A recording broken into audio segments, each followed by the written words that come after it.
Здравствуйте, друзья, в эфире «Геоэнергетика Инфо». Максим Радайкин и сегодняшний мой собеседник Александр Фролов. Здравствуйте. Здравствуйте, здравствуйте. Европа перестала бояться завершения украинского транзита. Неожиданная альтернатива найдена. Bloomberg пишет, ЕС намерен подписать соглашение по транзиту газа из Азербайджана. Александр, как вы это прокомментируете? У Азербайджана нету свободных мощностей, которые могли бы парировать выпадающие объемы, если вдруг транзит российского газа через Украину прекращается.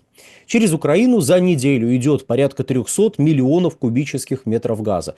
В какие-то недели чуть больше, в какие-то чуть меньше, ну, примерно 300, для того, чтобы общую картину для того, чтобы общая картина сложилась. То есть годовые поставки будут до 15 миллиардов кубических метров.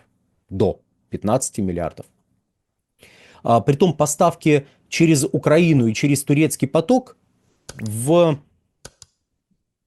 за первые 3 квартала текущего года были примерно равны.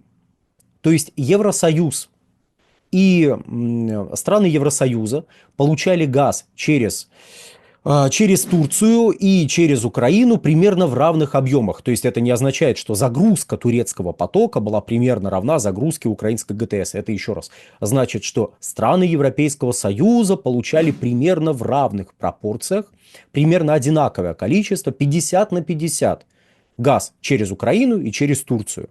Понятно, что через Турцию какую-то часть газа получает Сербия, и, как это ни удивительно, сама Турция тоже получает часть газа. Правда, по имеющейся статистике поставки сократились относительно прошлогодних показателей из России, притом чуть ли не на четверть, но это Турция, у них зачастую резко меняются объемы потребления газа, и связано это с экономической ситуацией внутри страны в первую очередь. А теперь возвращаемся к Азербайджану. То есть возьмем верхнюю планку того, что прокачивается через Украину. 15 миллиардов кубических метров. Верхняя планка, вот пока недостижимая на данный момент времени. 15 миллиардов. Может ли Азербайджан увеличить поставки газа в страны Европейского Союза на 15 миллиардов кубов? Нет, не может. Никак, никоим образом.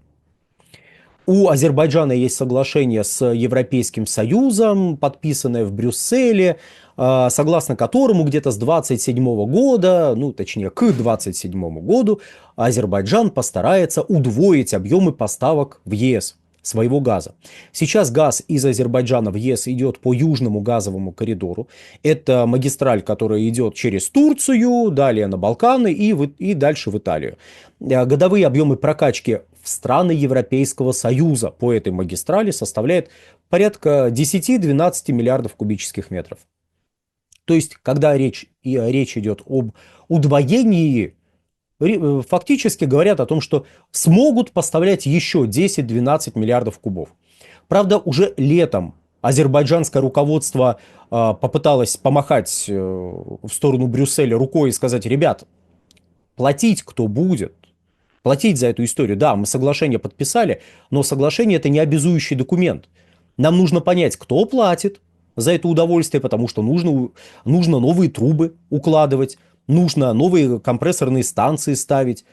Ну или если это допускается, ставить в имеющиеся цеха новые газоперекачивающие агрегаты, ну если проект это предусматривал.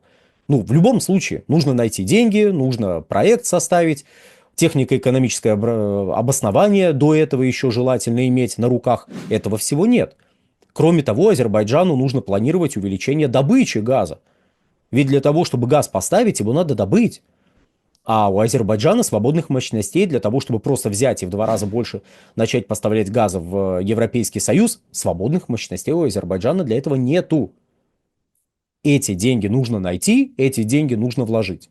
А учитывая, что Европейский Союз продолжает рассказывать о том, что уже с 30-х годов они начнут переключаться на водород для производства электрической энергии.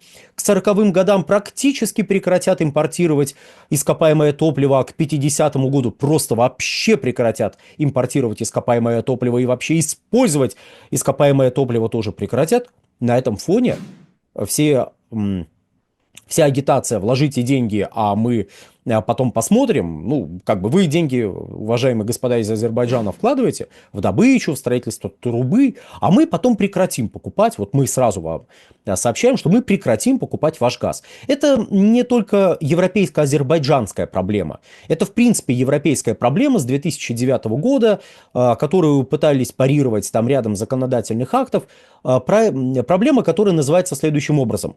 Мы считаем, что мы офигенный рынок, мы в Европе считаем, что мы офигенный рынок, к нам все должны бежать, к нам все должны стремиться, а мы будем куражиться, мы будем придумывать новые правила, мы будем придумывать новые ограничения, мы будем придумывать какую-то систему, при которой нам новые поставки будут не нужны, мы будем отказываться от долгосрочных контрактов, но вы все равно газ везите, потому что мы офигенный рынок.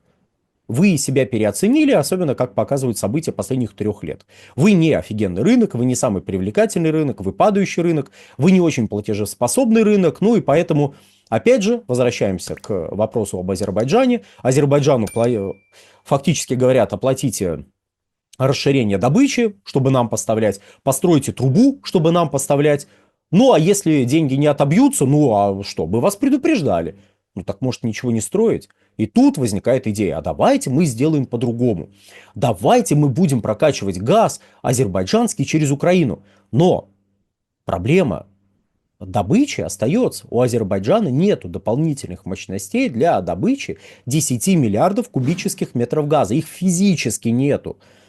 То есть, если они и появятся, то где-то к 2027 году, если найдут деньги, если найдут желающих оплатить это мероприятие, то есть расширение добычи. И тогда, да, тогда мощности появятся. Сейчас их нет. К 2025 году они не появятся. До 2025 года осталось чуть менее 2 месяцев.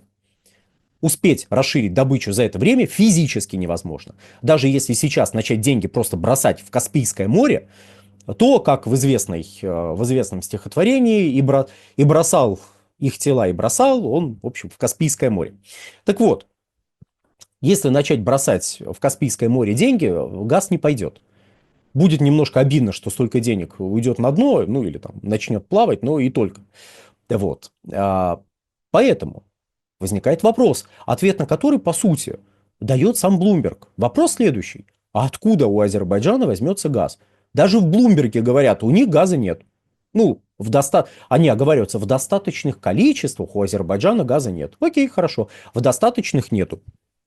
Притом, найти надо даже не 15 миллиардов кубов. Хорошо, надо найти 10 миллиардов кубов. Я сейчас объясню, почему я сначала вел речь про 15 миллиардов, а теперь про 10 миллиардов. Вот 10 миллиардов надо найти. Их все равно нету. А что надо сделать? Надо организовать своповые операции. То есть Россия будет будет как бы брать азербайджанский газ на азербайджанско-российской границе, а прокачиваться будет юридически азербайджанский газ, который будет физически добываться на территории России и будет поставляться до границы России и Украины, где бы она ни находилась. И дальше будет прокачиваться украинской стороной, как юридически азербайджанский газ через свою территорию потребителям в Европейском Союзе. Вот если внимательный зритель, ну или слушатель, я не знаю, в каком формате вы потребляете наш увлекательный контент. Так вот, если внимательный зритель или слушатель сейчас заметит: погодите, но газа же все равно нету. Какой азербайджанский газ Россия будет брать на азербайджанско-российской границе и поставлять газ азербайджанский вот через территорию Украины?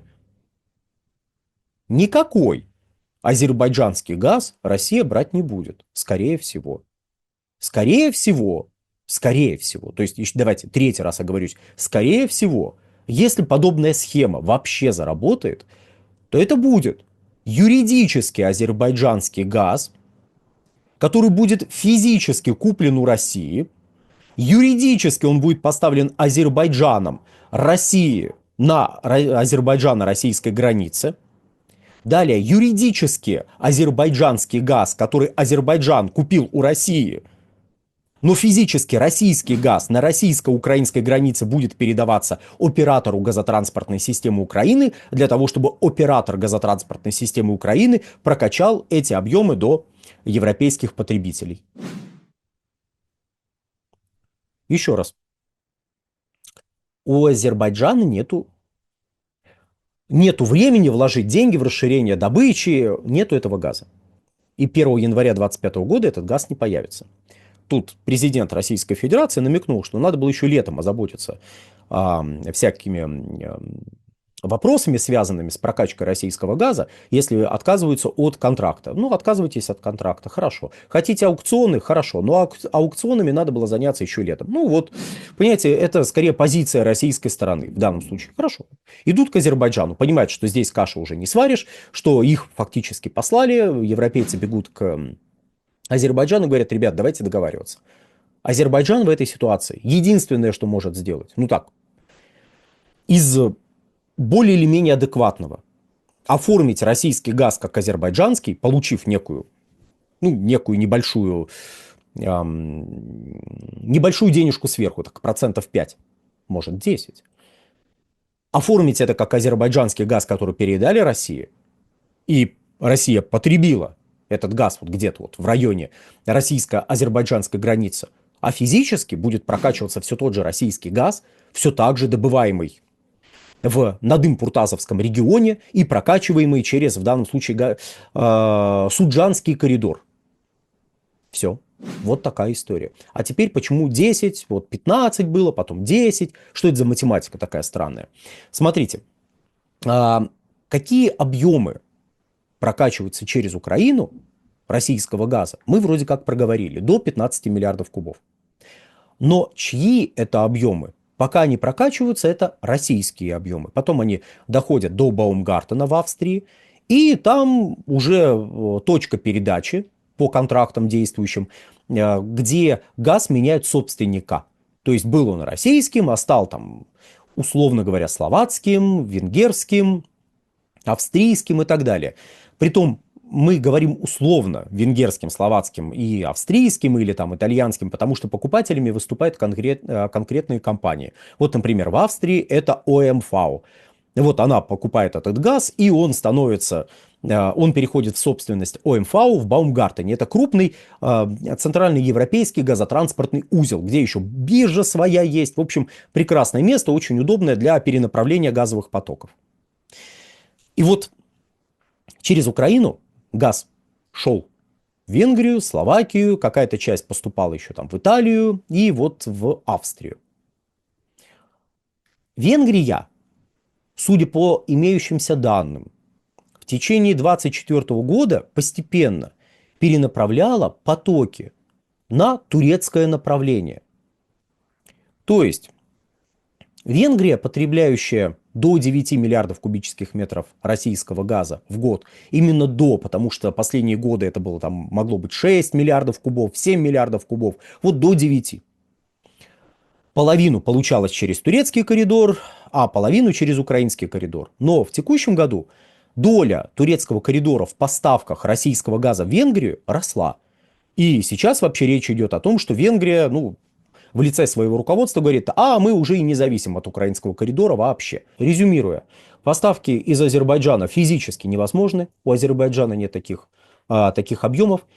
Но, учитывая сокращающиеся поставки венгерского газа, ну, точнее, газа в Венгрию, мы можем сказать, что где-то до 10 миллиардов кубов надо будет оформить как азербайджанские, скорее всего, даже чуть меньше, там 8-9 миллиардов, оформить как азербайджанские и продолжать их прокачивать через Украину с 1 января 2025 года. А дальше вопрос лишь в том, а сколько газа вообще надо будет Европейскому Союзу.